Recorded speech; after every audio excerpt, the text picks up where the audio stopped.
Okay. Oh, we started.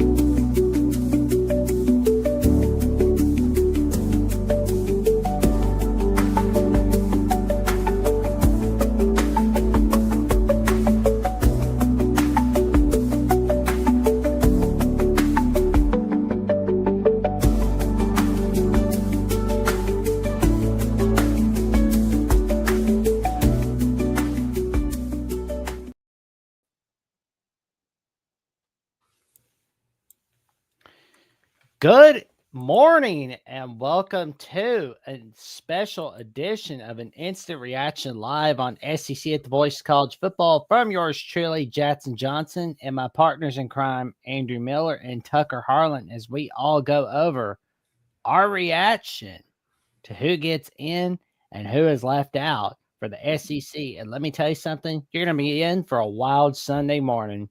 How you doing today, gentlemen? Doing great. Waking up on the second cup of coffee now. I slept a little late. I guess it's the colder temperatures or something, but it had me sleeping until 9:15 this morning. So that's kind of later than usual for me. But no, we're doing well. A part of me is glad Tennessee is not in this thing. That way I don't have to worry about the nonsense that this committee is going to do. Like, I think last year Tennessee was ahead of Ohio State going into conference championship weekend. Neither team played that weekend, and Ohio State jumped Tennessee. So I'm waiting for the nonsense that it will do, but I'm glad that I do not have a dog in the nonsense. Let's just put it that way. Oh man. And just to kind of like go over like the final takes before we find out who's gonna get him. Let's talk about a little bit about for a few minutes about the SEC title game. Like, what did you see from it that some people didn't, gentlemen? I don't know if I saw anything that others didn't, but it's the same story that's been the case with Bama for much of the year. The inability to run the football is really hurting that offense. And look, I thought Bama had a pretty good chance based on what they had done against Georgia earlier in the season. They threw the football really well in that first game, and that's something that teams have been able to do against Georgia. But if you're going to give Kirby Smart credit for something, it's that all season his team has made pretty good adjustments. And I think we saw, look, the first time these teams played, the second half adjustments that they made to sort of slow down the Alabama offense in the second half. Because remember, Bama scored all 24 points in that first meeting in the first half. And in the second half, offense could not do much. Those adjustments helped, and I think a lot of that carried over. And obviously, Bama not being able to run the football, they're down their top two backs. The offensive line, obviously, I know there were some injuries there as well, but also the O-line's just not been good blocking all year. I think Georgia was able to say, and Georgia being a good run defense, was able to say, we're not scared of this Alabama rushing attack whatsoever. We're going to sit back in coverage. We're going to send some different pressure looks, and we're going to try to create as much confusion for Ty Simpson as we can. And they did that successfully. And Simpson was not on his game, but even when they were able to find receivers, Georgia did a great job of making tackles in open space and not allowing a lot of big run after catch opportunities. So Bama just could not get much going offensively whatsoever. And, it's not that Georgia's offense had a special day. They get set up with two short fields that lead to touchdowns, but that was all they needed for as good as their defense played. And Georgia has gotten better and better as the year went along. I know they looked shaky against Georgia Tech back last week, but I think the Georgia defense has gotten a whole lot better. Again, offensively, it was not a great day for them, but they were able to do enough, and they look like a team that could absolutely still contend for a title. Like, you do have to give Georgia a lot of credit here. It's not just a story of Bama not being able to run the football. Georgia's defense has gone from being a unit that early in the year, it's kind of like, is this the Georgia team we're used to where now late in the season, they are playing a dominant brand of football on that side of the ball. And if they can get a few more things figured out with the offense, they're pretty consistent there. It's not like they made mistakes offensively. Like, they've got a game plan and they were able to stick with it. I think Georgia could definitely be a player here in the playoff. Yeah, and I think if you look at the back end of the season for Georgia, they just continue to get better on the defensive end. It felt like, you look at that Mississippi State game, they give up a couple garbage touchdowns late, but overall, very sound game from them defensively. They did a nice job against Texas. Not that Texas is phenomenal offensively, or hasn't been for much of the year. Georgia Tech, they hold them to just 9 points. And then you look yesterday, 209 yards of offense for Alabama. Tide doesn't even break neutral on the ground, which, I mean, they've not been good running the ball all season, but it's kind of insane to see an Alabama team just get stuffed like that on the ground. But no, I think Georgia is every bit as good as they've been in the past to go back and win a national title. And I think being in the close games has helped just up to this point, because now you're starting to see them really get a feel for who they are late in the season. And I think that's helped Georgia out a lot. Now you look at this from the Bama side, and I think really the last 3 years now, Alabama has looked much closer to an above average SEC football team as opposed to a force to be reckoned with like it did with Nick Saban. Like, I know Saban was there 2 seasons ago, and of course they won the SEC championship, made it to the college football playoff. But you look at the games from those seasons, it didn't feel like Alabama was in total control. Like, they needed a good second half against Tennessee to get it done by 2 touchdowns in that game. They let Arkansas hang around, a 4-win Arkansas team hang around at one point that season. They're barely getting through Auburn on the Plains. I know it's been tough for them to get through Auburn on the Plains in the past, but still, it's been nothing exceptional this year for them. And I mean, even looking at their game against Tennessee, like, I think that is the third fewest amount of yards Tennessee has allowed in a game against a Power 4 opponent this season. The only other ones were Florida and Oklahoma. Like, even Syracuse and Mississippi State had better days offensively against Tennessee than Alabama did. If you're just looking at the yardage department, which is kind of wild. It's a very one-dimensional football team. Like, the defense is good enough most days. I think it was fine yesterday. I mean, 297 yards of offense allowed is nothing to complain about. But I mean, you look at what they do offensively. It's just all about the pass game. And if you're good against the pass defensively, and you make them try to run the football, it could get troublesome for Alabama, I feel like. So I think that's, the weight of this game is something that we are waiting to see what this committee will decide on. And I know there are some other conference championship games that the committee is going to be looking at, one in particular. I think it's kind of sad, but it's kind of true at this point. Like, we're at a point with conference championship games where, like, because, Roy Kramer died within the last 48 hours. That's really sad, but his creation might be about to die too in the conference championship games, because and I saw what's his name, David Ubben, put out a piece on this the other day from The Athletic, and I think it's really telling that the conference championship games were made for the era of college football that they were played in. It kind of feels like they've run their course at this point. Like, you look at the whole tiebreaker system for what happened in the ACC this weekend, you have a 7-win team end up winning that conference championship. Are you really going to put a 7-5 Duke team in over BYU, Alabama, Notre Dame, and/or Vanderbilt? It just feels very stupid. Why not do like bubble watch games? Like, because I saw like Matt Zimick was talking about it on College Wire in an article. Just do like, why not do like a bubble elimination game in place of conference title games?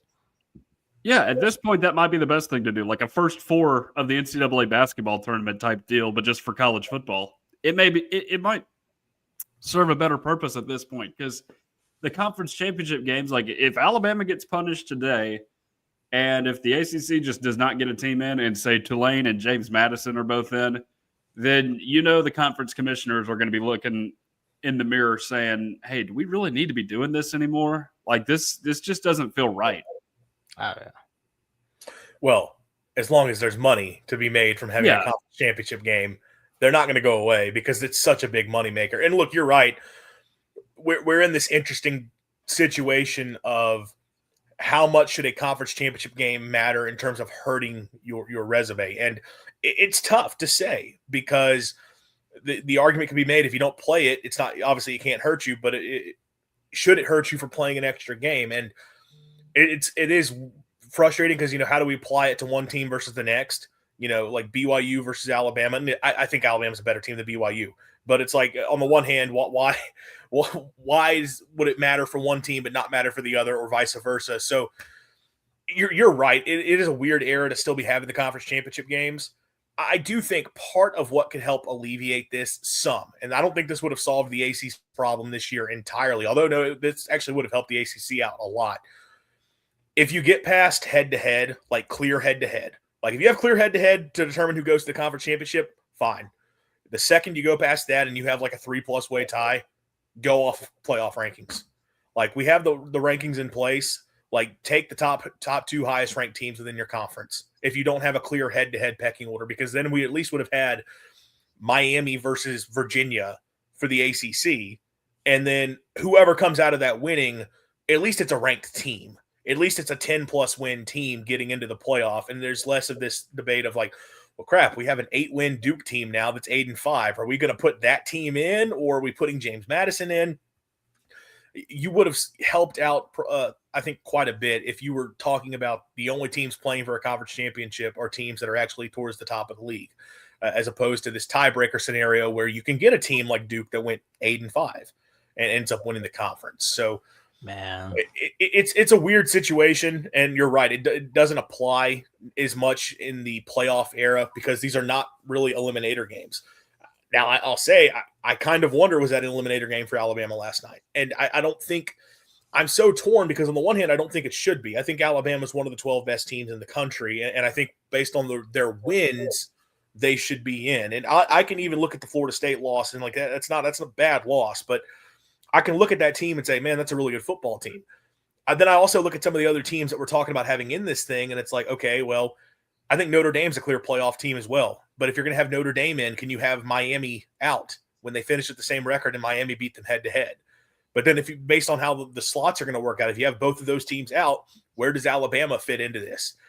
It's a really interesting situation. And I know we're coming up on the top of the hour here. We're going to find out pretty soon how this shakes out. But I'm not – I think I sat down and I did my playoff, and I think I ended up with Bama out. And it's not because I don't think Bama should be in this thing. It's because I think the numbers just don't work out this time. I kind of think they'll be in. I think the committee will have them in the field. But I did this right before we started, just kind of threw it together. And I was like, I came into it thinking I would still have Bama in the field. And then as I started breaking down the numbers, I was like, oh, man, I don't know. It's going to be really interesting to watch here in a few minutes. For sure. And, we're waiting it out for NFL Sunday Countdown to come to an end in a little bit on ESPN because got it on my laptop. But anyway, because that's the thing, though. Is Bama in? We'll definitely wait and see. Because it kind of feels like at this point it's down to Alabama and Miami. Probably, yeah. Which again, and that's where the Notre Dame of it all comes in, because are we going to value head-to-head? And it's like, do I think Notre Dame's a better football team than Miami? I do. I think that Notre Dame's the better team based on how they performed over the course of the season. Miami beat them. And like that has to matter at a certain point. But, and that's what I was just kind of getting at is if you're going to have both Miami and Notre Dame in, it's kind of hard to have Alabama in. But then I also look at Bama, and it's like I think Bama probably is worthy of a playoff spot. This is one of those, you have a 12-team playoff. It's funny, every year that we've talked about expansion, every time that the playoff has been expanded, I think there's a perception of that's going to solve all of our problems. And no, it does not. Every year we have the same debates at the end of the field.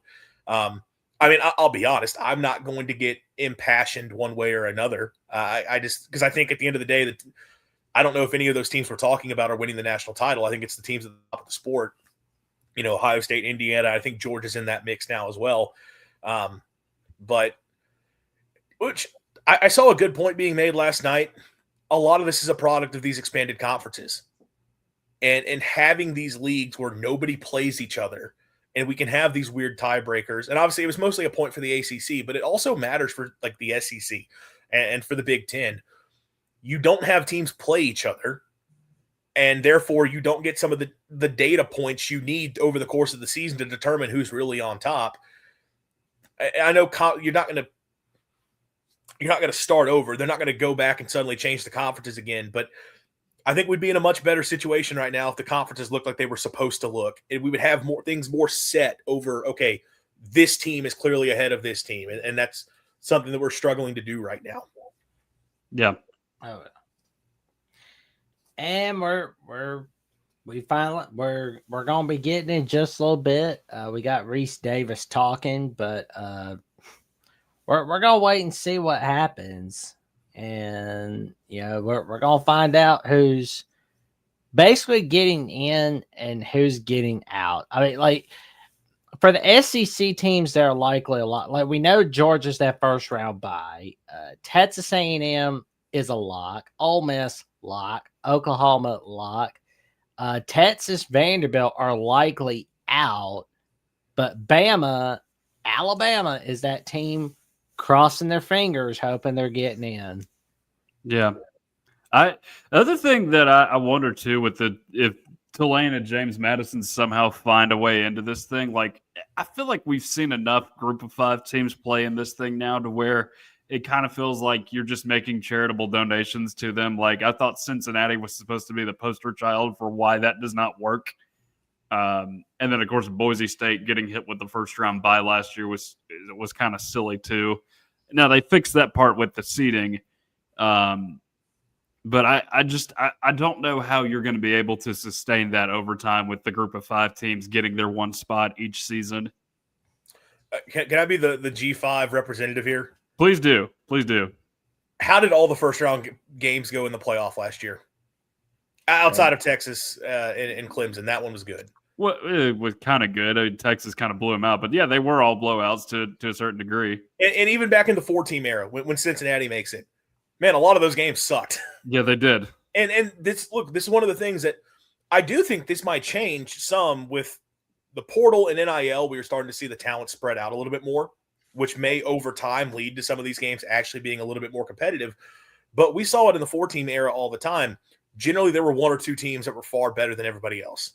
And I still think even right now, we're kind of in a level of there's a couple teams that are just far better than everybody else. Maybe the top 4 or 5 are clearly like a group that can compete against each other.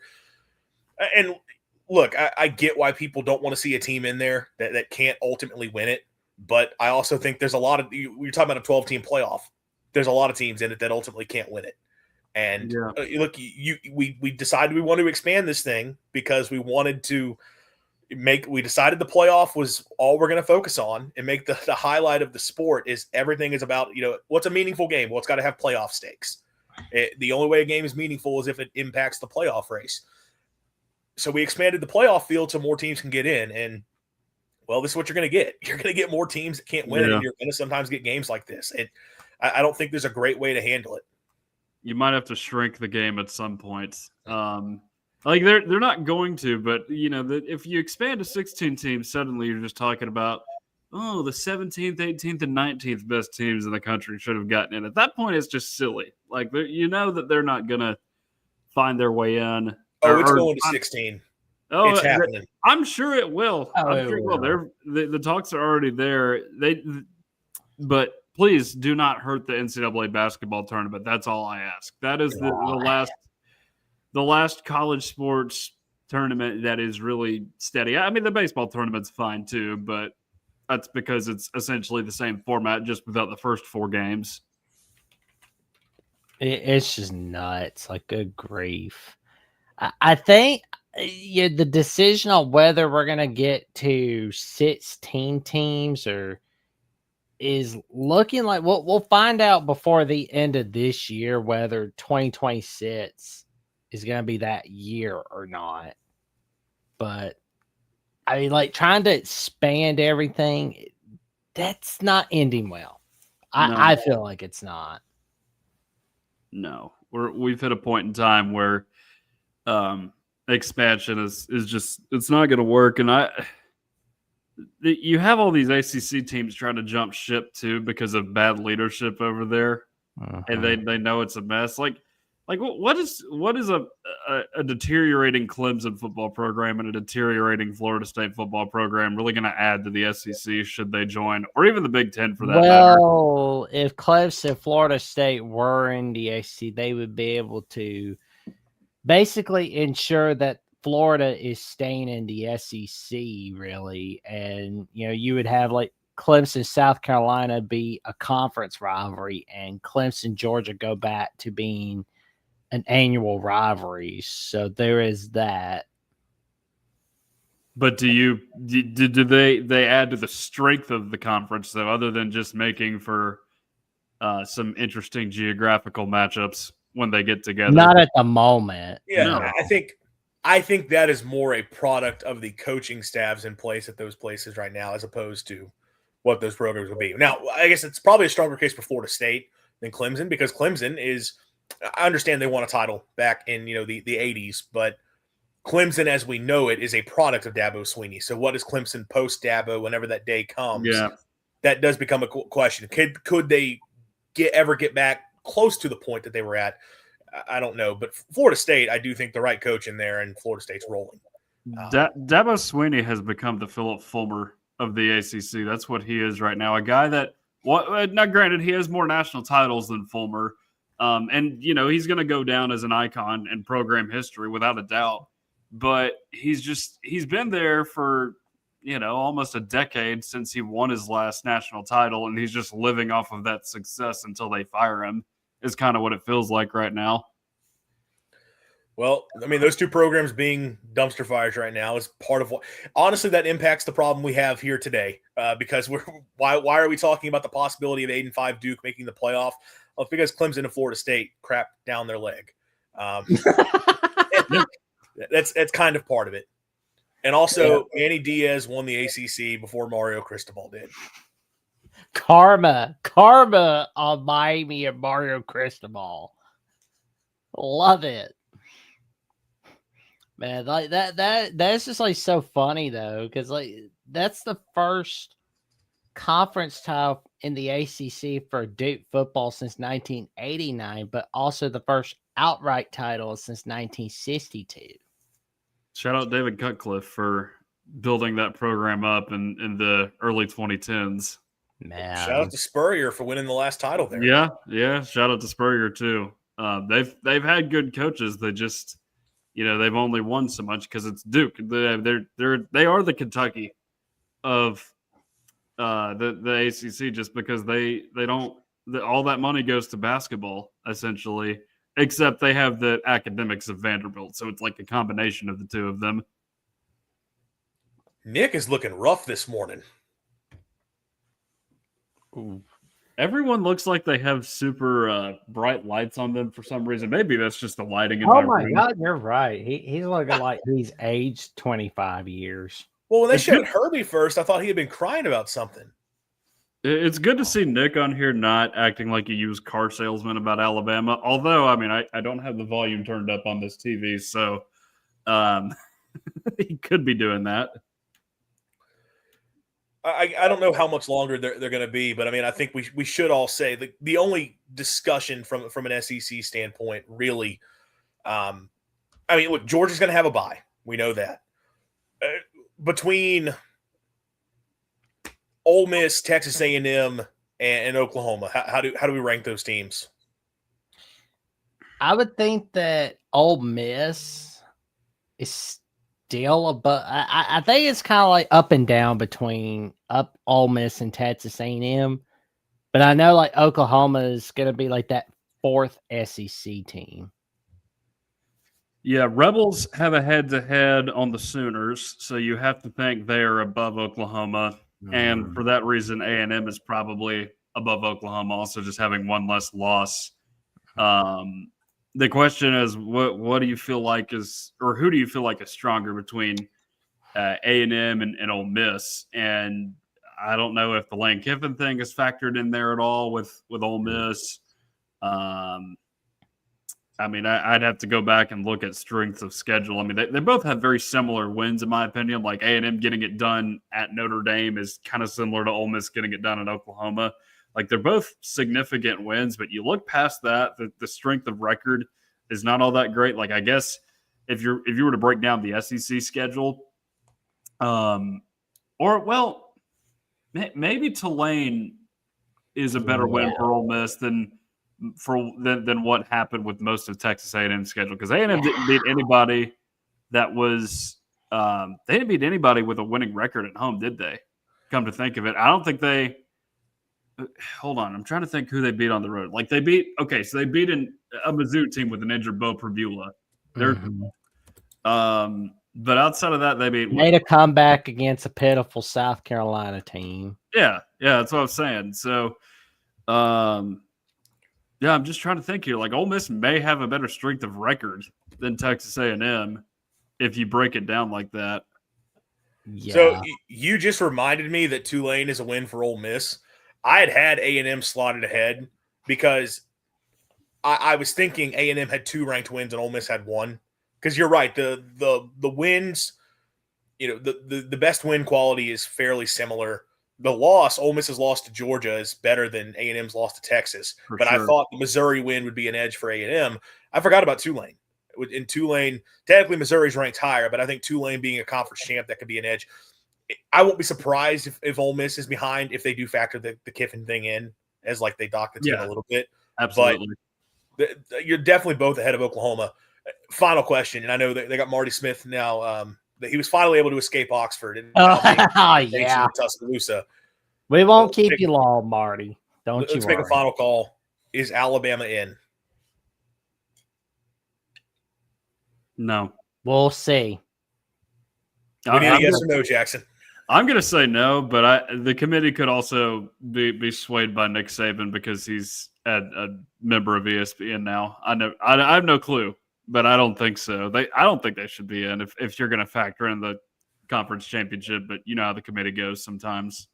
Well, because like last year, SMU got in because it's like, oh, we're not going to punish people for playing in the conference title game. That's like Alabama doesn't get in. What does that mean? Well, we're going to find out. Because it's like you said earlier on this show, Andrew, there's going to be a lot. If Alabama does get left out, there's going to be a lot of conversations about conference championships throughout this offseason. If Alabama's left out of this, you can guarantee there will be changes to the format. And, I'll be honest, I'm not a big fan of the idea that every time someone doesn't get their way, that means we have to completely change the structure of the sport. But the reality is, if conference championship games are going to be something that we say does impact your ability to get left out, then that might be something that does change because of how that teams playing an extra game that if otherwise would be in the field without it. I don't know. It's tough. The problem is Bama they did not look good in the game. That's what hurt them so much is they clearly looked multiple rungs below Georgia. And look, they beat Georgia earlier in the season in Athens. So it's kind of like, okay, well, can you punish them for playing the same team twice? I think Bama's probably out. And I talked about it earlier. I just think it's going to be – this comes down to it's a 3-way battle between Notre Dame, Alabama, and Miami. I don't think they want to leave Notre Dame out of this because I think they feel Notre Dame of those 3 is probably at this point Notre Dame's probably the best of those 3. With the way they have played for the past month plus of the season, Notre Dame has probably looked the most impressive of those teams. Yeah. But if you have Notre Dame in, it feels wrong to not have Miami in. When Miami beat them head-to-head, and they both finished 10-2, that neither of them is a conference champ. I know Notre Dame quite literally cannot be one, but still, 2 10-2 teams that didn't win their conference. Notre Dame's losses both being to top 10 opponents, and they've got similar quality of wins. Miami's losses being to teams outside of the rankings, but teams that are still not terrible football teams. I think top 50 caliber opponents, which is nothing impressive, but not awful teams. I just think it's hard to leave that team out when they beat Notre Dame head-to-head, which means Alabama gets the short end of the stick. By the way, this is not SEC related, but another team has just declined a bowl invitation. Iowa State. Yep. We're not going to get an Iowa State rematch at a bowl game. That sucks. No, but part of that may be the Matt Campbell thing. Like the common denominator here has been teams that have lost coaches, whether they've taken other jobs or just retired. They're opting out, but I've yet to see anybody accept bids with the APR. Like Auburn, I think, was highest in that, and they've declined any potential invitation. Mississippi State still online. I've not heard a yes or no from Mississippi State. Hey, want to jumpstart Kamario Taylor? I bet they would do it. I bet they would. They've done it before. Oh man, we're gonna bring back the 6 and 7 joke. Oh God, 8-9. I'm gonna start. I saw that the other day. Like the way to get people to stop saying 6-7 is respond with 8-9. Just like fight stupidity with stupidity. No offense, but no. My youngest sister likes to do 6-7 a lot because she's that age group. So I've started to fire back 8-9 at her. No, I like it from South Park, really. So that's why I do it. Yeah, Mississippi State, 2016. That team goes 5-7 and went to the St. Petersburg Bowl. I guess it was the Gasparilla Bowl. Was what it was. Yeah, it was. What it became. I was in attendance, so being in the band at State, we that was a fun trip because we got a couple minutes to kill here, so I'll go story time. The way it's supposed to be when you do college band is you agree when you do it, like, hey, like over Christmas, there's a chance we're traveling somewhere, like, or during Christmas, like the winter break, like, and you just have to be available to go. Well, once we go 5-7, everyone was kind of like, we're not going to a bowl game. So people made plans naturally. Well, then the APR things happens and State gets selected. And the Maroon Band directors kind of agreed, like, okay, we're not going to make this a required trip. If you want to go on the trip, you can go. If you're able to go. But if you don't want to go, we're not going to make you. Part of that was because the bowl payout for, I think it was still the St. Pete Bowl at the time. I believe it was still called it was. The bowl payout was like not enough to pay for a 400 member band to go and like have all their expenses covered. So they kind of knew we couldn't send everybody anyway. But I agreed to go on that trip, and the game was on December 26th. So I spent Christmas down in St. Petersburg. We were stayed at like a beach resort on like this beautiful beach. It was a really fun bowl trip. And Tropicana Field is a dump. I can confirm that place is terrible. And that was an ugly football game. Mississippi State against Miami of Ohio. State wins 17-16 because they blocked a field goal and then they blocked an extra point at the end. Miami scored a touchdown. They would have kicked an extra point to go to overtime, and the same player had 2 blocked kicks. That's why Mississippi State gets the win there. Nick Fitzgerald was Big Jeff? MVP. Was it Big Jeff that did it? It was not. It was another defensive lineman. I believe Nelson Adams. We had 2 Adams. It was one of the Adams brothers. Okay. Yeah, but sounds like quite the trip. It was a fun trip. It was a fun trip. Yeah. I mean, well, it's a nice surprise if you're having a little bit of a disappointing season. Maybe in another era of college football, though. I don't know if 5-7 teams that have fired coaches are likely to do that, because I know Tennessee was, because like in 2020 you had the whole rule where like they're going to send teams with losing records to bowl games anyway. And Tennessee got paired with West Virginia in the that was the Liberty Bowl. And Tennessee, at that time, the Pruitt thing was going on. So I think Tennessee faked COVID just to get out of that. Which honestly, I don't mind. Like, I was thinking about going to, it was like, you know what? I don't really want to go to the Liberty Bowl, honestly. And I honestly, wherever Tennessee goes this year, I'm probably not going to go to it, just because, we've hit a point in time where Tennessee's been to enough bowl games over the last 5-6 years where it's like, it's not as fun anymore. They haven't been on some prolonged drought. So all signs are pointing to Tennessee playing Illinois in the Music City Bowl, which I would not want to go to at all. I've been to I think 4 Music City Bowls, and 2 of them have just been absolutely dreadful ways for Tennessee to lose games. Like, you had the Derek Dooley 2010 game against North Carolina, where they didn't have the 10-second runoff in place at the time, and they changed that rule because of that game.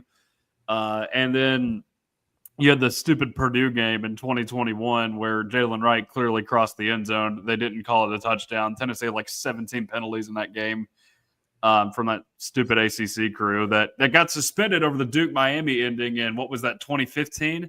Yeah. So yeah, Halloween night. Not to cut you off. You Yeah. brought that up. I get so annoyed when I watch like clips of like craziest endings in college football history, and they always show the Duke Miami, and like I'm like, this play wasn't supposed to count. This was not supposed to be a touchdown. And like the average person seeing it doesn't realize like there was like 5 different times that play was supposed to stop. Oh, I mean, LSU 2010. Like, I get it. Having 13 men on the field was stupid for Tennessee, but at the same time, the official is supposed to stand over the center and not let them snap the ball at that point so Tennessee could sub out. So it still shouldn't have happened.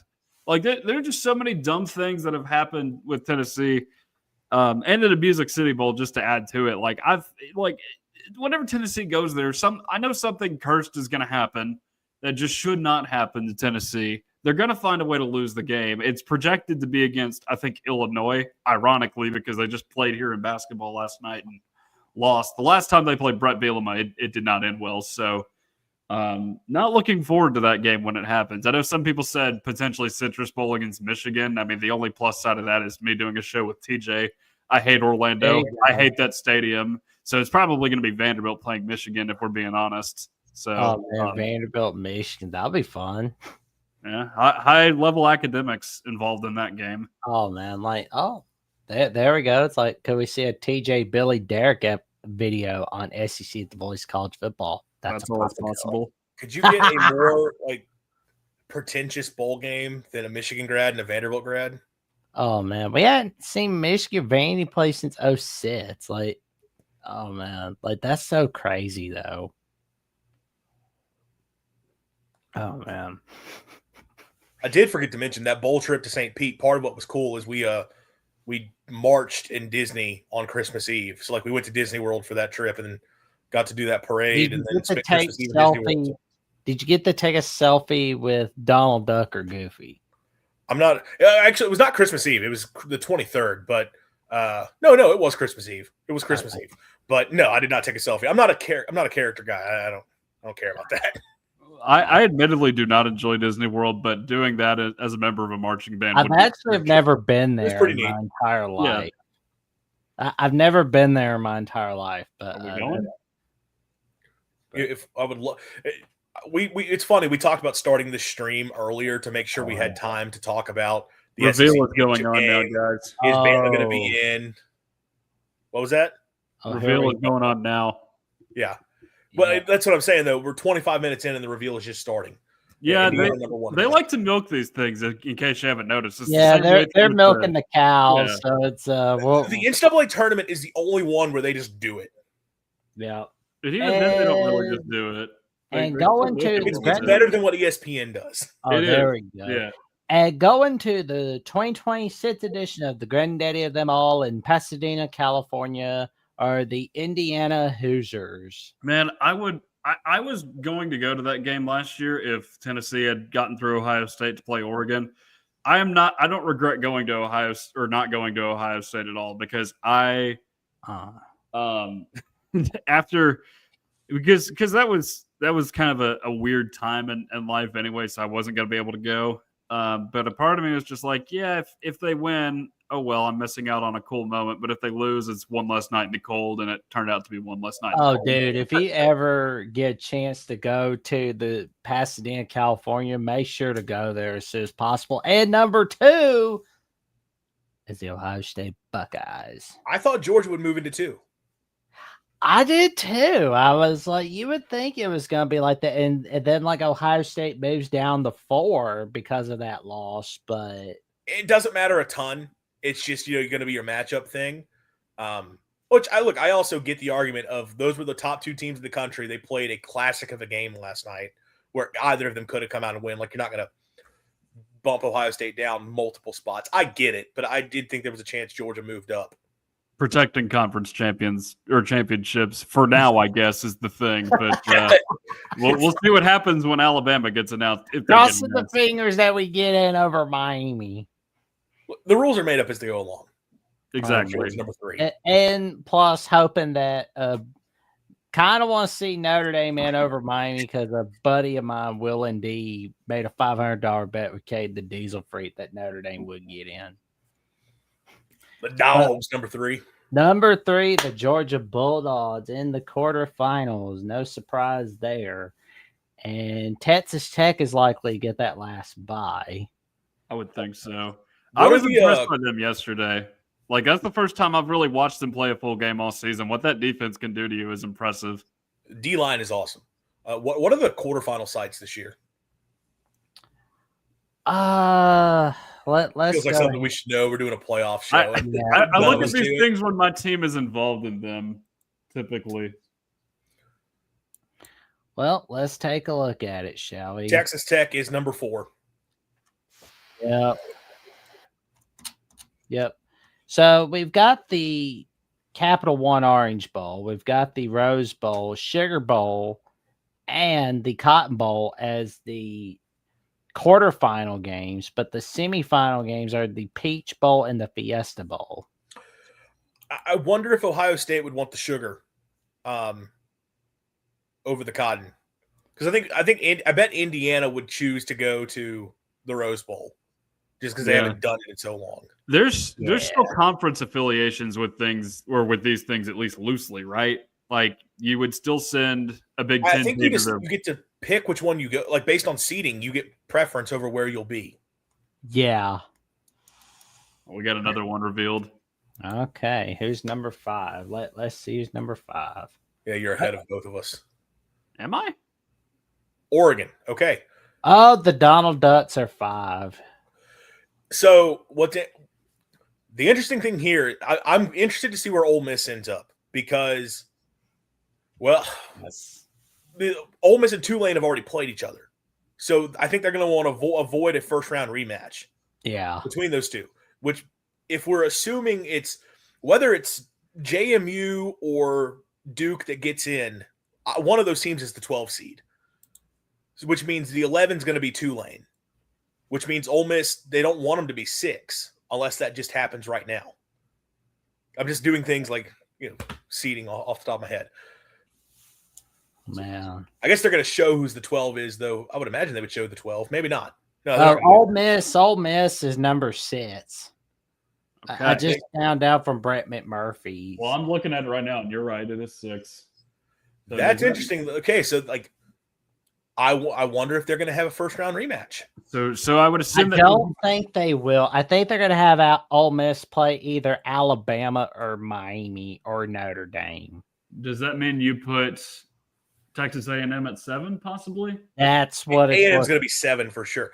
Yeah. Mm-hmm. What if Duke ends up in and they put them ahead of Tulane? They can't put them ahead of Tulane. Tulane beat them. Hey, potential Ole Miss Duke playoff rematch. Last year's Gator Bowl. No, Gator Bowl rematch. My bad. Ole Miss crushed them last year in that game. I remember that because my dad's an Ole Miss grad, and we were watching that game, and he fell asleep in like the third quarter because that was just how that game went. A&M 7. Makes sense. Yeah. So who gets 8th then? I guess Oklahoma. Oklahoma. Yeah, that figures then. Yeah. Oklahoma should probably be. Oh, it finally updated on my laptop. It finally updated. Oh, man. Yep, Oklahoma's the 8th seed. Yep. All right, here's where it gets interesting. Yeah, there it is. 9 through 12 is where it gets interesting. We know it's going to be. We know Tulane is in there, and James Madison is in there. But it's looking like, are we going to see a James Madison Oregon game or a James Madison Ole Miss game? That's going to be the question there. Well, I don't think they're not going to put JMU ahead of Tulane. So Well, and you did say they want to avoid a rematch between Ole Miss and Tulane. At least I think they will. So I could see this being 12 seed James Madison, maybe 10 seed Tulane, and then the 11 seed be Miami. Oh, good Lord. ESPN's milking the crap out of this. Oh, yeah, they're going to, because now they're just showing Alabama, Notre Dame, and Miami's resumes and comparing them as opposed to revealing 9, 10, 11, 12. Of course they are. Well, the fact they're doing this, that tells you Texas Vanderbilt, sorry. I mean, not that any of us were expecting it, but yeah. Texas specifically. Texas not did not deserve to get in. Vanderbilt, you can. Oh, Ooh. Who? Oh, Alabama, they got in. oh, who are they playing? Oklahoma. It's the Oh my matchup. God! We're getting a regular season rematch. Okay, you know what? I'm going to give the committee a little bit of credit for this one because they're not punishing Alabama for playing that conference championship game. So I will give credit where credit's due. Oh man, that means one of Notre Dame, Miami's out, and that's look. I mean, I don't have an issue with Bama being in the field, and I think that's a top 12 team. I'm just curious what are they going to value head to head or?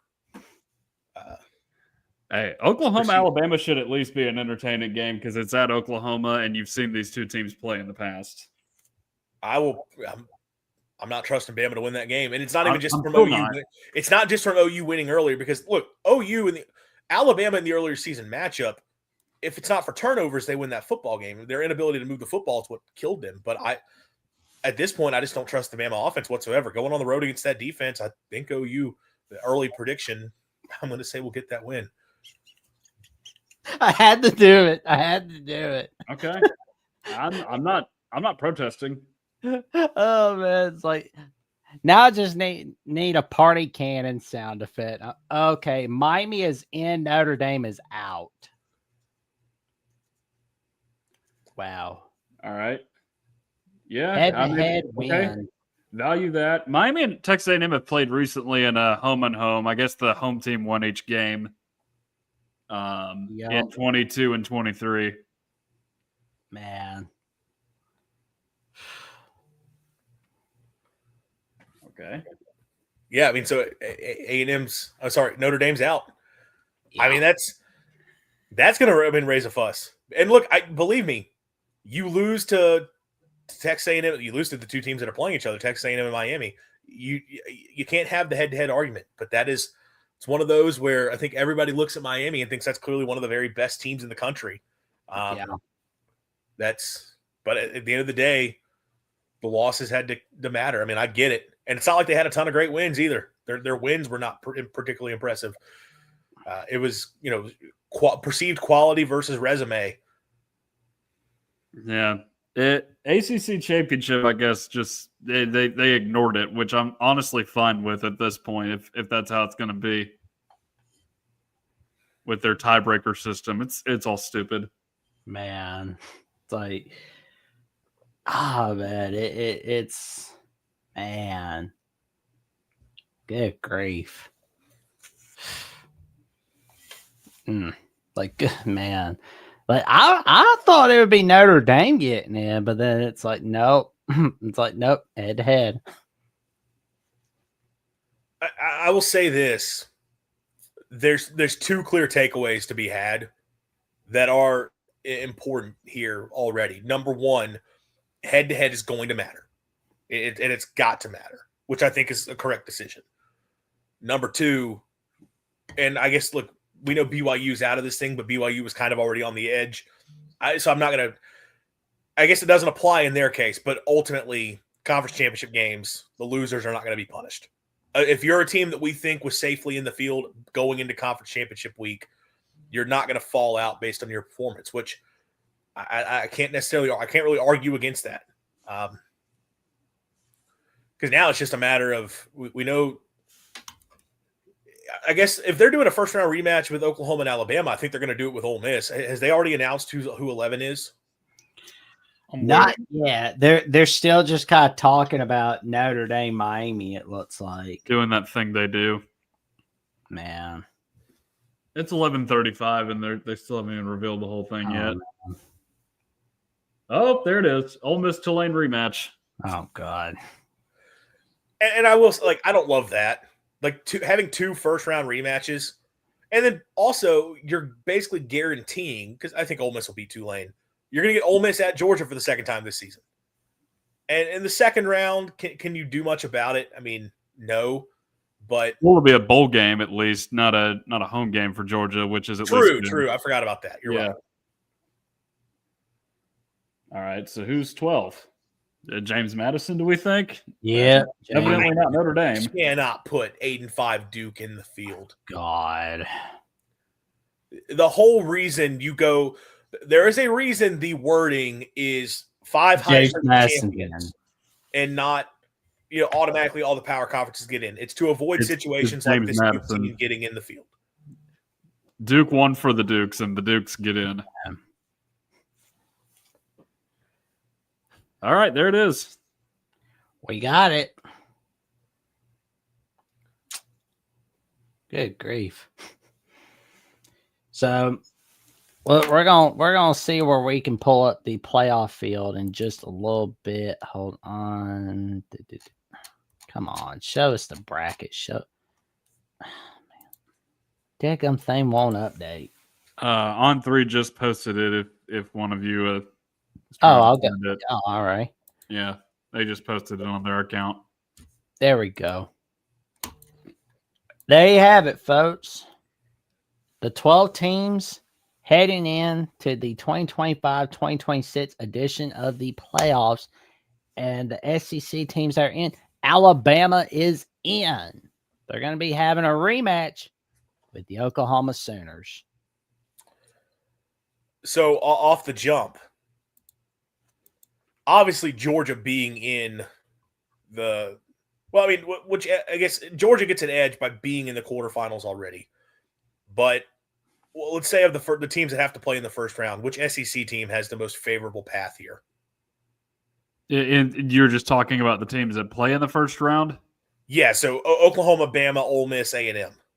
I feel like it's got to be Ole Miss, right? Just because they're playing a group of 5 team. Like, we know Oklahoma and Alabama is going to be a tough matchup for both of those teams. I think Miami gives A&M more of a game than Tulane gives Ole Miss. Absolutely. That said, I still think A&M can probably win. Can they beat Ohio State in the second round? I guess is the big question there. And does either Alabama or Oklahoma's defense have enough to kind of slow down Indiana should they get, they will get to Indiana, but of course that's a game that you have to wonder about. Just because what you saw last night, Indiana able to keep Ohio State in check defensively, you know that they're going to be able to do that against both Oklahoma and Alabama. So it's a reasonable thing to expect a lower scoring game there. But honestly, just if they are still focused, I like Ole Miss's path here more just because you've got Tulane and you're going against a team that you've already played on a neutral venue as opposed to having to go between the hedges. That's who I like the most out of the teams that are playing in this first round. But that said, I'm not guaranteeing Ole Miss will beat Georgia in a bowl game at all. I think you're right. It's probably clearly Ole Miss. Getting past Tulane is something you just expect. And then whereas, Alabama, Oklahoma, neither of those teams, it's a very evenly matched game. Texas A&M, Miami. I think A&M's best is – I think A&M at its best is quite a bit better than Miami. But still, that's not an easy game to get through. They could lose to Miami. And then you're talking about as a second-round opponent, Indiana is clearly awesome. Ohio State is clearly awesome. Georgia is very, very good, and I think Georgia's playing at a level now where if you told me the Dogs won the national title, I'd be a little surprised because I think it's going to be either Indiana or Ohio State. Yeah, that's what it feels like. Indiana wins it all for 2025 because it's. I think I'm still going to lean with Ohio State, but I could see Georgia. There's a world where I could see it happening, but you're going. It's instead of it being in Athens, it's a neutral site, and if you're Ole Miss, that was a game you had a lead in the fourth quarter on the road. And so you feel like you could have a chance there. Now, to be fair, what we've seen from Georgia this year is if they catch you twice, and I know there's only one example of that with Alabama, but also Georgia just making those second half adjustments all year. I'd imagine that defensively they have a much game plan this time around, but I still would rather take my chances against that Georgia team than I would Ohio State or Indiana. So yeah, I think Ole Miss has the best path here to go on a run of the teams in the first round. Yeah. Oh, yeah. I think the biggest takeaway for me in all this, just nationally speaking, Notre Dame is in a join or die situation as far as the conference affiliation goes, just because. I think that's just so wrong. Like I hate that Notre Dame just like not in instead of Miami, but it's like, you know what? It is what it is. You play the games for a reason, and I think that's what the committee is saying here. If Miami had lost to Notre Dame at the beginning of the season, then Notre Dame would be in, and we would not be having this discussion. But Agree. I just think because you look at Notre Dame's schedule for next season too. Like you look at it, I think you've got USC on there is probably the toughest game, but I just look elsewhere. Like you got Wisconsin in Ireland. We know Wisconsin is not going to be good next season. Boston College is on there again. I think North Carolina is on there. It's just a bunch of teams. Miami's on there for November 7th. Okay, so you have one or two tough games all season. You can't just go through and schedule all these Power 4 teams and say, look at us, we're playing a tough schedule, when in reality you're playing a conference that might as well be a part of the group of 5 now in the ACC, just the way it's just fallen apart on itself. Well, and I don't think they really planned on Wisconsin being so piss poor like they are. Like when they scheduled that game, they didn't really plan on that. And the Michigan State game, that's in honor of it being the 60th anniversary of the Game of the Century 10-10 tie matchup from 1966. So I think there's that to consider. But there is. You're right. Like the scheduling. This is the argument that I think has come up a lot. I know Alabama, this has come up a lot over the years, where Bama will play those big neutral site games to open up the season, which they've gotten away from those. But there was that long stretch of doing those games where it just seemed perennially every one of those matchups, it was like a preseason top 25 game, and then those teams ended up not being very good when it was all said and done. And it was a big conversation of like Bama didn't beat anybody in the non-conference. It's like, well, they scheduled an opponent at a time where they looked like it was a good team and it didn't work out. But so like you're seeing that happen with Notre Dame because Notre Dame has scheduled some of these games in advance where they thought they would be better opponents than they ended up getting. The difference is when you're Notre Dame, every game is out of conference. So every single one of those games has the opportunity. And unlike an Alabama or an Ohio State or whoever, those teams get the opportunity to just win the conference and remove any sort of doubt over their willingness to, should they be in. And I think it's funny because I think there was an opinion that with Ohio's the 12-team playoff, rather, Notre Dame would, if it's a 10-win team, Notre Dame's just going to be in the field every single year. We see that's not the case. Ultimately, if you're Notre Dame, you get a couple big opportunities each season. With the way their schedule is broken out, you get a couple big opportunities to show your worth. And frankly, the Irish went 0-2. And again, they looked like a great team all year, but the reality is you lost the 2 games you couldn't afford to lose.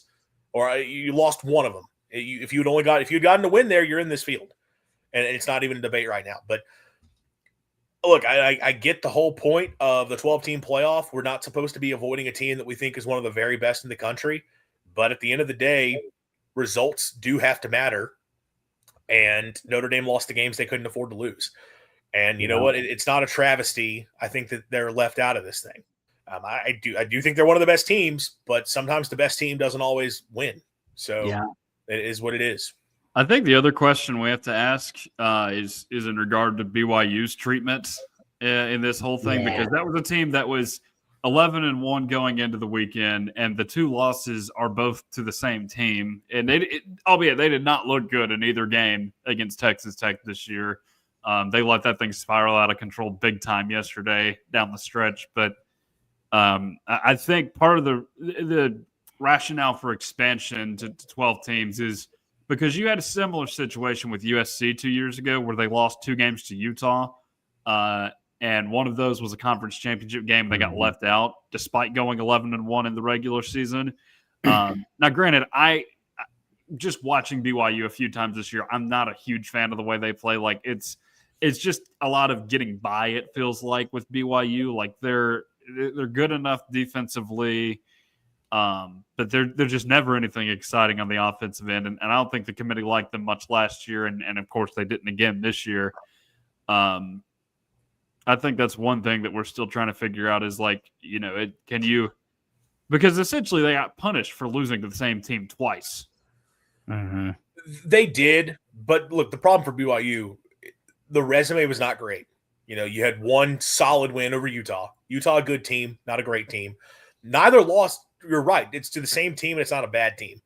But when you get blown out both times, it's kind of one of those deals of like, okay, you're clearly not to the level of some of these other teams. And look, we have auto bids that we have to give out, right? And maybe that becomes, look, that could be the discussion that we have moving forward is what's going to happen to auto bids.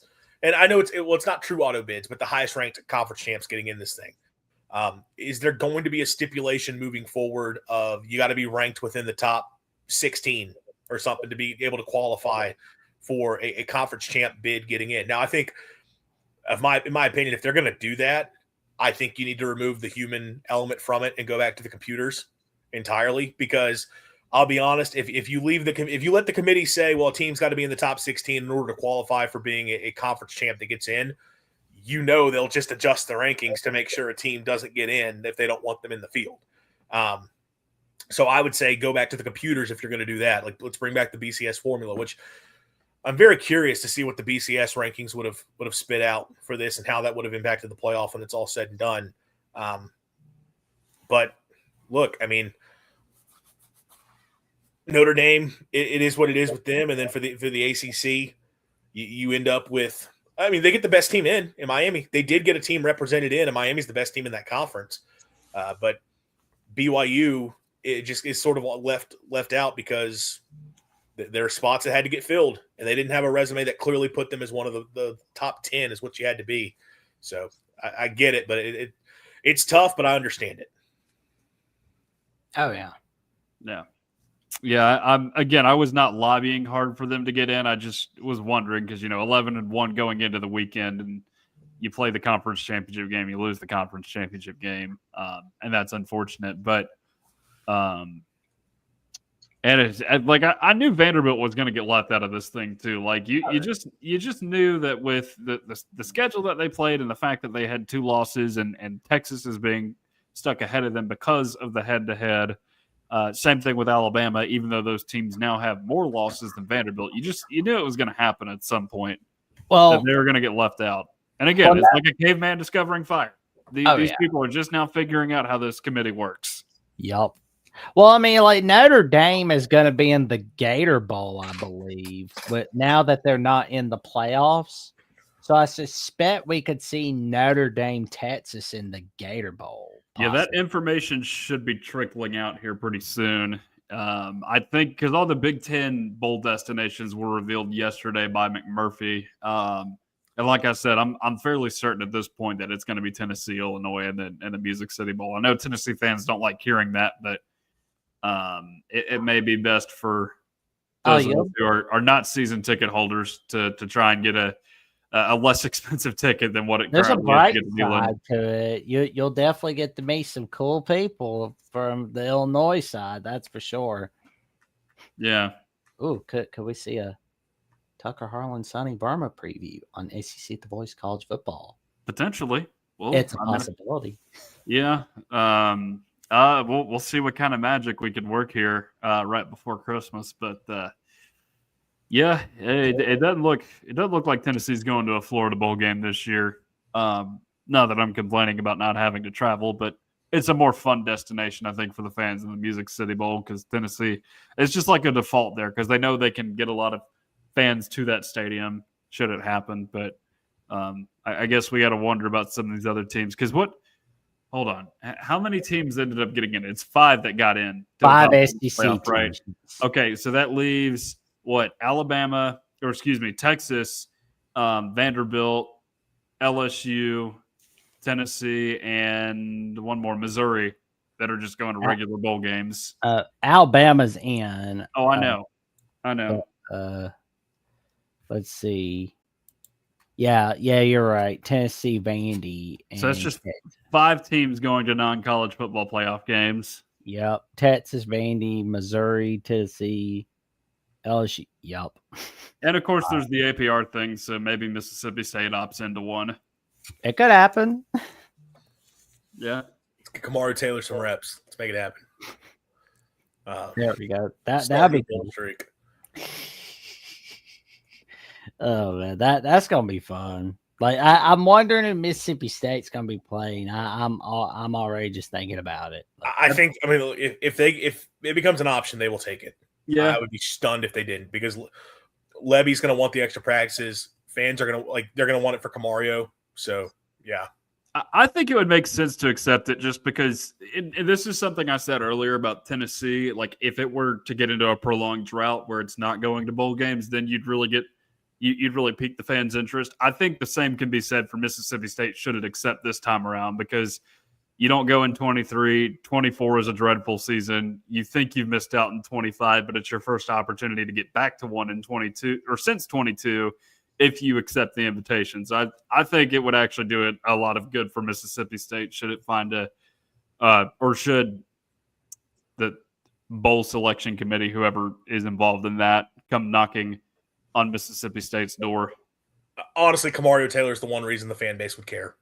Like that's the only, because I think after the season there was a lot of people checked out very quickly. Other than like, hey, there is some light at the end of the tunnel with Camario and what he could be. But if you give the bowl game opportunity, and they had a good signing day, so you get some momentum there. Like it would be something to where, hey, go put a product on the field in the bowl game to start getting people excited about maybe what the next season's team could look like. So I could definitely see him doing it.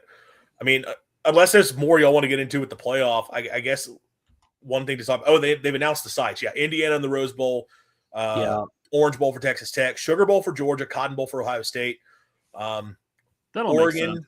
Well, it's Alabama, Oklahoma, December 19th on ESPN and ABC, 8 o'clock Eastern time.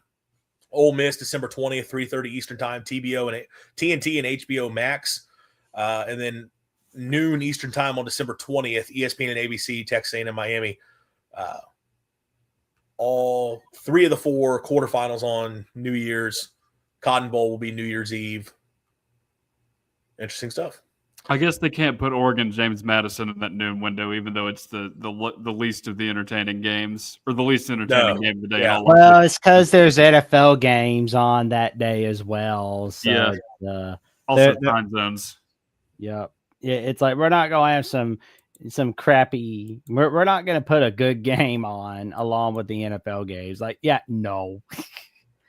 That's just so weird. They'll put you to sleep after you've had too much to drink, is what they'll do. Oregon and James Madison. Oh, all right, so let's do some. Unless there's more breakdown stuff, let's do some prognosticating. All right, so we get the playoff bracket up. There we go. Let's fill this out. It's just a unit. Let's go through it. James Madison, Oregon. I'm assuming we're all taking the Ducks. Yes. Well, yeah. The Donald Alabama, Oklahoma. Yeah.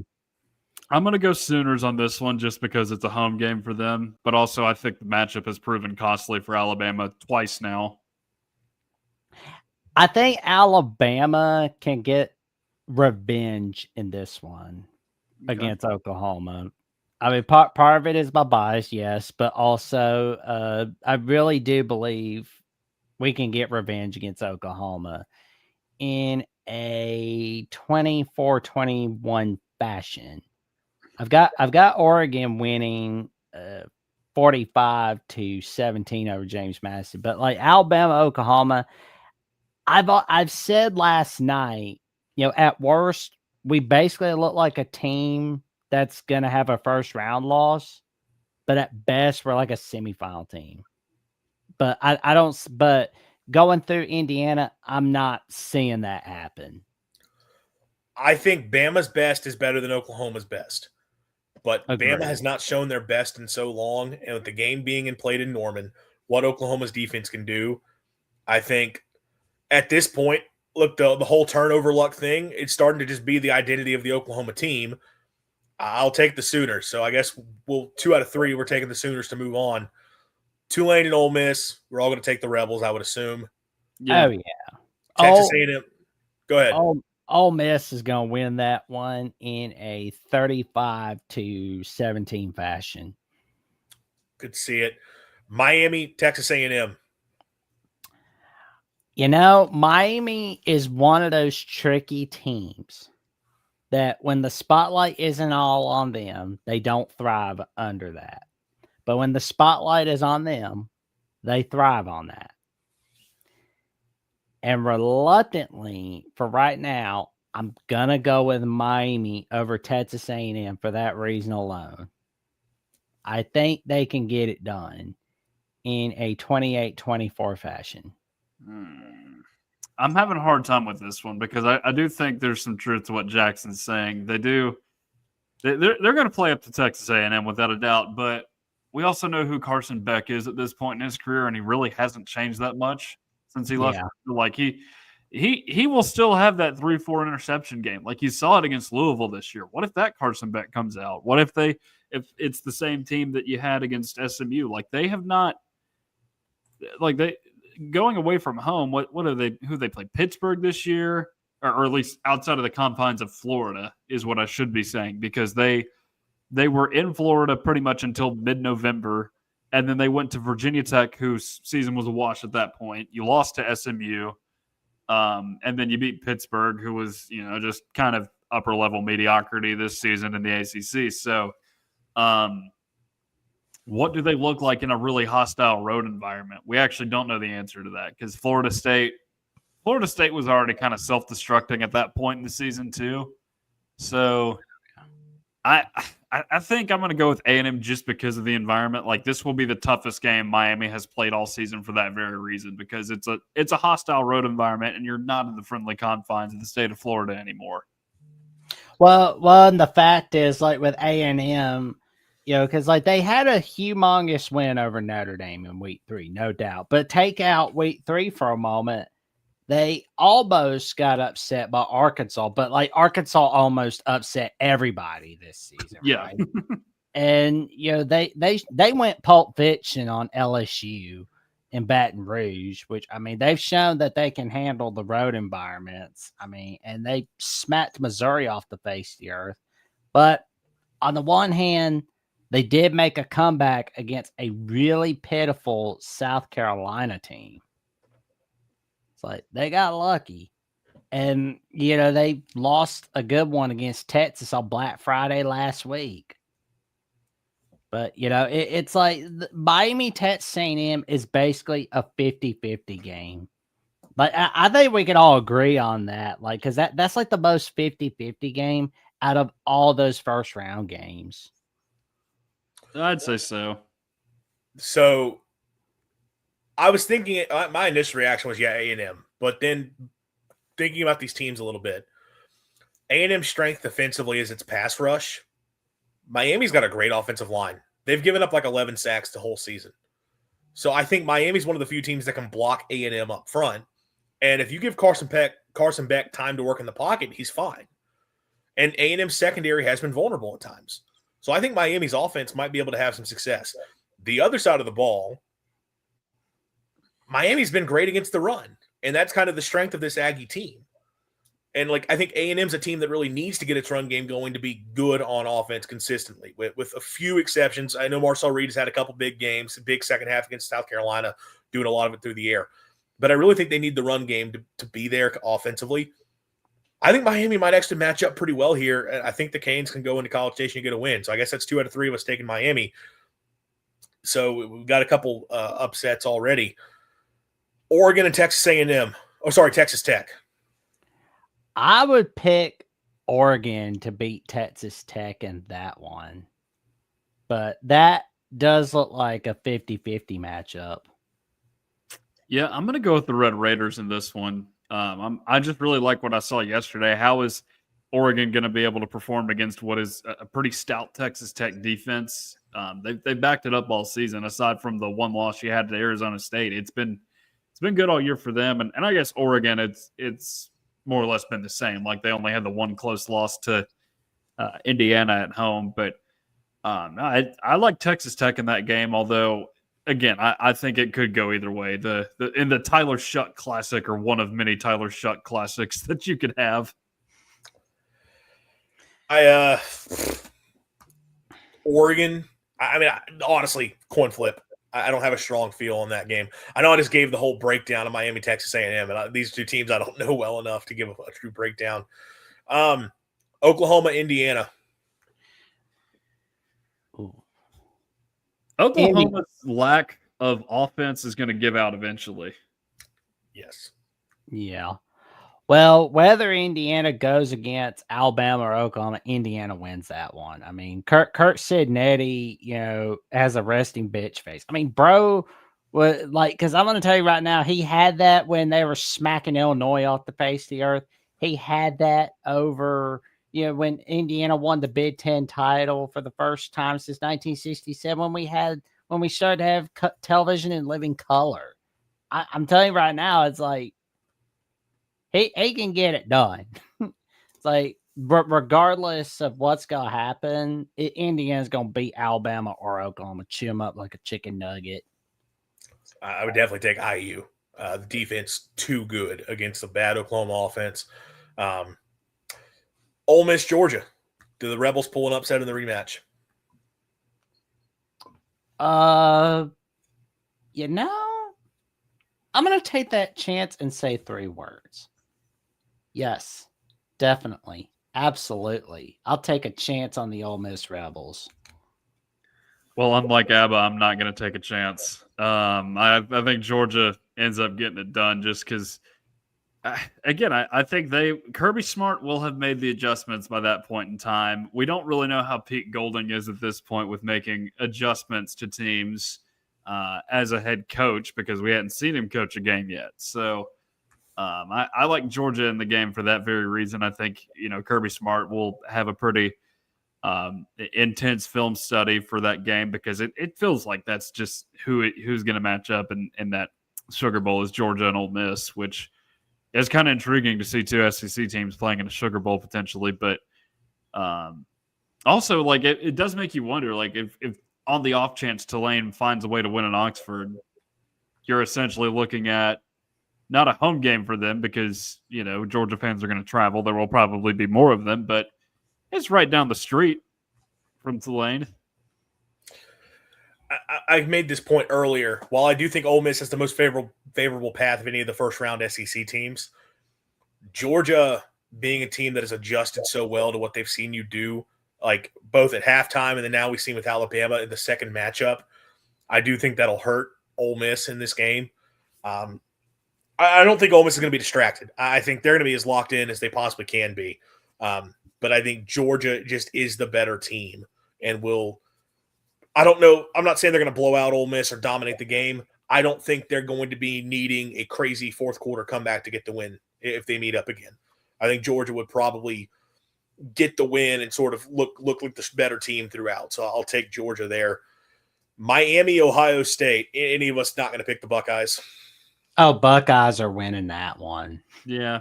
They'll beat Miami's eyes out. The Carson Beck disaster scenario has to happen at some point. If it doesn't happen in College Station, it's probably going to happen against Ohio State. Oh, yeah. I mean, why go to a New Year's Eve party when you can watch the Ohio State Buckeyes smack Miami off the face of the earth? All right, so we have Oregon versus Indiana, rematch of a game played in Eugene. This one to be played in the Peach Bowl. Or is that the Peach Bowl? Yes. Peach Bowl, yes. Yeah. Okay. What are your thoughts? Indiana will win that one in a 31-21 fashion. Yeah, I guess we haven't really seen Oregon do well in the rematches yet. Like last year, they played in the Rose Bowl against Ohio State and got killed in that game after having barely gotten by against the Buckeyes in Eugene that season. But looking at this one, I feel like it's more of the same. Like I know Indiana was able to win that game, but on a neutral field, and especially being so far from home this time around, I don't know if I trust the Ducks in this one. Like Oregon's going to give out at some point in a postseason. It's just what they do. Like if they go to a national championship, they'll find a way to lose a national championship. That's the joke. 8 million different uniforms, 0 national championships. That's who they are as a program. I would also take Indiana. I think they're the better team. Georgia, Ohio State. I think I'm going to go with Georgia on that one. I'm going to as well. I don't really have a good reason for it, but I'm going to. So I would take the Buckeyes just because I think across the board, I think they're the better team. But we're doing best 2 out of 3, so you guys get that one right. So we get. I just think I like Georgia top to bottom. Ohio State better top to bottom. But look, as I said earlier, Georgia's playing at a level right now that if you told me they found a way to get it done, I would not at all be surprised. I think it'd be a fantastic football game. So for our national championship game, we've got Indiana taking on Georgia. Who comes out on top? Indiana. I don't think it's going to be Indiana if Georgia and Indiana were to play.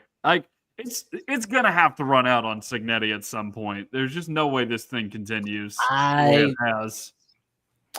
I don't think he'll run out on Cignetti. I mean, because it's like a guy that's got that looks bad or is like really thinking like he's bringing his internet Saban. Honestly, that's what I'm feeling like I'm seeing. Isn't that who Kirby Smart is though? Isn't he Saban Jr.? It's like who wants to be Saban Jr. the most of the Sabanites? That's a good one right there. Because, I mean, like, Cignetti was a part of that first Saban staff at Alabama in 2007, right? Yeah. And Kirby Smart was the longtime right-hand man of Coach Saban until Georgia came calling for the head coaching job. So it's like, there we go. That would be a nice story right there. You know, you'll see articles about it on ESPN. I guess I'll take Georgia. You know, why not? You know, if we're going to be the SEC, be an SEC show, I guess. Yeah, we are an SEC show. I'm going to bring that up. I will say, like, I mean, look, Indiana, I think is probably a better team. I mean, I think they are the better team. If I'm going to say Ohio State's better and Indiana than Georgia and Indiana just beat them, but why not? If Georgia gets to that point, I will take them in that spot. There is a level of like, it's Indiana. At what point is it going to run out on them? Which is totally unfair because that's not the way it should be. But no, I feel like I have to think they're not at the point where they've got the roster to just run. I mean, this is famous last words. I mean, I don't know. They are pretty loaded. Like they could win the title. No, if I can use a SEC baseball analogy here, Andrew, Indiana is in football what Tennessee was in baseball in 2022. A team that was just knocking it out of the park figuratively and literally every single weekend, and then they just ran into a tough game right before it could win a championship. I feel like that's where Indiana is right now because they've been blowing people out and they've looked good against some of the very best in the country, but I think they're just at a point where they haven't – I don't know if they've figured out how to win championships, like national championships, just yet. I tend to agree. Any closing thoughts from anyone? Well, it's a wild ride, that's for sure. And I'm just getting excited thinking about what the bowl games are looking like. I wonder if we're going to see Notre Dame play Texas in the Gator Bowl or if it's going to be Notre Dame Vanderbilt. But it's going to be interesting to see what happens. That's for sure. Yeah. I guess because Vanderbilt and Notre Dame played pretty recently. I guess it's the Clark Lee Bowl because that's where he was before he took the Vanderbilt head coaching job as a defensive coordinator. Although, because they played each other in what was that 2018? It's a close game, if I remember correctly. But Notre Dame ended up holding on. That was when Derek Mason was still head coach. Yeah, because that was Kyle Shermer's last year there.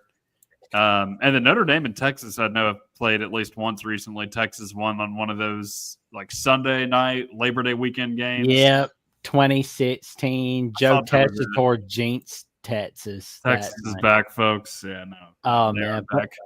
Oh man, like we could have that. We could have Notre Dame Texas again before 2028 because that's the next time those two play one another in for 2028 and 2029. I just love that I turned my camera off and it was like a Notre Dame profile pic that popped up. Oh, yeah. Which it feels like, and I was talking about thinking Notre Dame was going to be in the field earlier.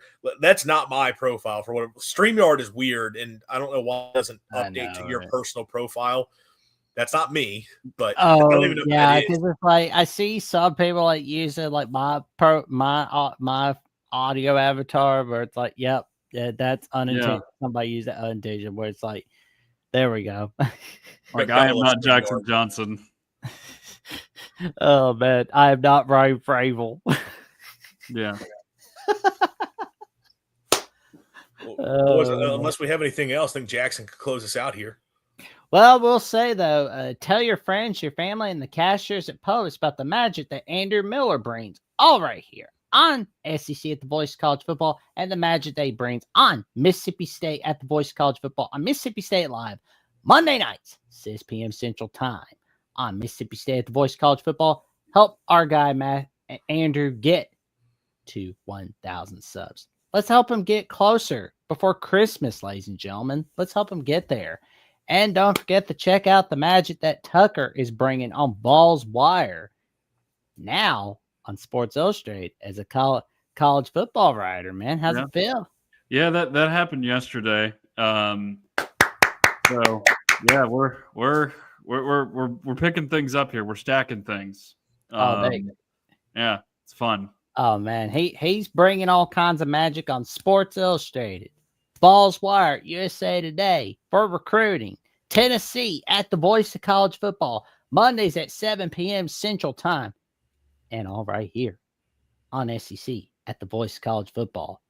And I can tell you right now, you're going to be in for a wild ride with all of us. But also, you can check me out on Alabama at the Voice of College Football, where Monday night, tomorrow night is a celebration on Alabama with the Voice of College Football with trivia on Jeffrey and myself. And I'll be having Jake Crane on here at 7:30 p.m. Central from Daily Wire's Crane and Company discussing his takes on what has transpired for the SEC and where we go from there. We'll be discussing all kinds of stuff. And Adam Spencer from Saturday Down South will be joining all of us Wednesday night for some magic on SEC Live, on SEC at the Voice of College Football. That's going to be a wild ride, isn't it going to be, gentlemen? Yeah, that'll be fun. Should be an awesome time. Oh, man. So it's like we've got it all. We've got it all right here on SEC at the Voice of College Football. We're getting closer to 1,300 subs. We're basically like 14 subs away, I believe. Or is it 13? I think, well, we're getting closer. We'll need all the help we can get to 1,300. And our next goal is getting to 2,000 subs. Love to get there we would love to get to 2,000 subs. So tell your friends, your family, and the cashiers Post about the magic that Tucker, Andrew, Josh, and myself bring all right here on SEC at the Voice of College Football. And with that being said, like, comment, subscribe, click on the notification bell so you never miss no video or episode whatsoever. And we'll be seeing y'all soon. Stay safe, stay warm. It's cold out. College football is even more exciting when you've got some action on the line, and the games are even better when you're cashing in. And the Voice of College Football is the place to be to get the greatest value. Start with my picks. 75% against the money line, 58% against the spread, and I've got a 40-plus year track record. 11-0 in the college football playoff for me last year against the money line, 8-3 against the spread. And I'm just the warm-up act. Steve Merrill of Wager Talk is our ace in the hole, show stopper. 7 years with the Voice of College Football, over 30 years in the industry. Steve gives us analysis on all the big games, but you can't miss Steve's weekly under-the-radar pick. 28-12 against the spread the last 3 years. You also get picks from some of our top analysts here at the Voice of College Football, including Corey Bratta, Matt Zemek, and Steve Dace. Check out those numbers. Become a YouTube or Patreon member for just $99 per month. Go to the main channel on YouTube, click join, and then select the betting tier. Do the same thing on Patreon. Make 2025 a winner now.